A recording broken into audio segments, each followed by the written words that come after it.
बिस्मिल्लाहिर्रहमानिर्रहीम। अस्सलामु अलैकुम वरहमतुल्लाहि वबरकातुहू। आबिद राजा चैनल की तरफ से आज मैं अपने दोस्तों को रसूलुल्लाह सल्लल्लाहु अलैहि वआलिहि वसल्लम के दम करने का तरीका बताऊंगा। आप दोस्तों ने इस पर जरूर अमल करना है। रसूलुल्लाह सल्लल्लाहु अलैहि वआलिहि वसल्लम ने इरशाद फरमाया, बच्चों को कैसे दम करना चाहिए।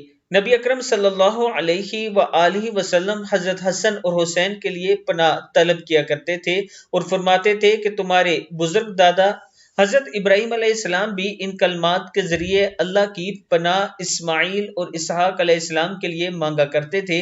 वो कलमात ये हैं, अऊज़ु बिकलिमातिल्लाहि ताम्मति मिन कुल्लि शैतानिन व हाम्मतिन व मिन कुल्ली आइनिन लाम्मह।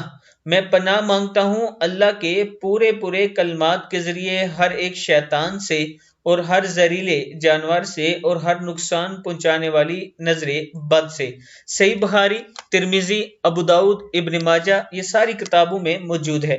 मैं अपने दोस्तों से गुजारिश करूंगा कि अपने बच्चों को ऐसे ही दम किया करें ताकि वो बीमार ना हो, उन्हें नजर ना लगे। इस वीडियो को आप दोस्तों ने आगे जरूर शेयर करना है और जिन दोस्तों ने अभी तक हमारे चैनल को सब्सक्राइब नहीं किया वो सब्सक्राइब कर लें। और जो दोस्त कुरान पाक पढ़ना चाहते हैं, ये मेरा व्हाट्सएप नंबर है, आप मुझसे राब्ता कर सकते हैं। अस्सलामु अलैकुम वरहमतुल्लाहि वबरकातुहू।